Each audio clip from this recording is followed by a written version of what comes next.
Without this revolutionizing Soviet light tank, there likely would have never been an American Bradley, German Puma, or the Swiss Piranha. It is one of the most iconic armored vehicles ever built and presented a whole new concept to the future of armored warfare. Welcome to the Bobby and Tanks YouTube channel and enjoy this video about the Soviet BMP-1.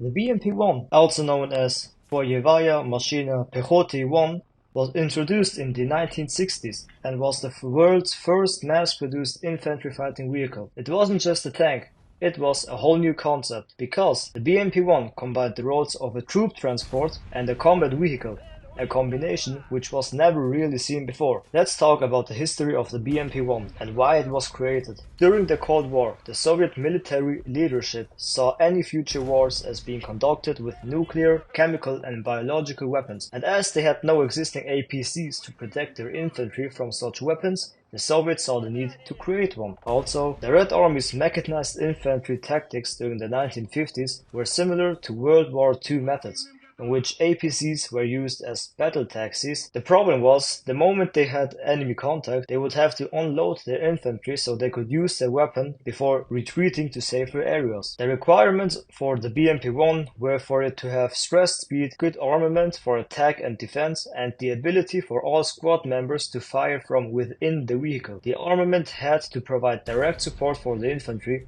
as well as have the ability to destroy comparable light armored vehicles. The BMP-1 is an amphibious tracked vehicle with a front-engined chassis, developed especially for it. The main armament is a 73mm 2A28 low-pressure semi-automatic gun. It's supplied from a 40-round magazine located around the turret ring. It has a rate of fire of around 8 to 10 rounds per minute. The BMP-1 has an autoloader, but sometimes the crew prefers to reload by hand because it was faster. The BMP-1 fires a PG-15V Heath warhead, which can penetrate 280 to 350 millimeters of steel armor, more than enough to penetrate the frontal armor of NATO MBTs of the 1970s, such as the US M60A1, the British Chieftain, or the German Leopard 1. Under battlefield conditions, it has a maximum effective range of 500 meters or 550 yards. One of the more unique things about the BMP-1 is its mounted ATGM launcher. It's able to launch several types of missiles, which were all intended to destroy enemy main battle tanks and other IFVs at distances from 500 to 3000 meters and could penetrate up to 400 millimeters of steel armor. The troop compartment, located at the rear of the vehicle, can carry up to 8 soldiers.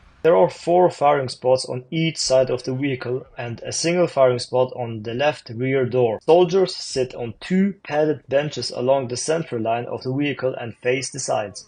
The BMP's armor protection varies between 6mm and 33mm thick armor, which means it can withstand artillery shell fragments, small arms fire, and existing 15 caliber heavy machine gun rounds on the frontal arc from all distances. The BMP-1 has been used in several different conflicts, such as the Soviet-Afghan War, by motorized rifle and tank units. They were also operated by some special forces. In May 2023, the Taliban used BMP-1s against Iranian border guards. The BMP-1 has also been used in the Syrian civil war by all factions due to its large number being in stock. There, it has often been used as vehicle-borne improvised explosive devices in suicide attacks because it could carry a lot of explosives. The BMP-1 is also being used in the current Russo-Ukrainian war by both Russia and Ukraine. Those were just some of the wars it has been used in. Here's a map of other places in the world where the BMP-1 has seen action. Now, this is pretty much all there is to say. If you think I missed any important information about the BMP-1 or I said something that isn't right,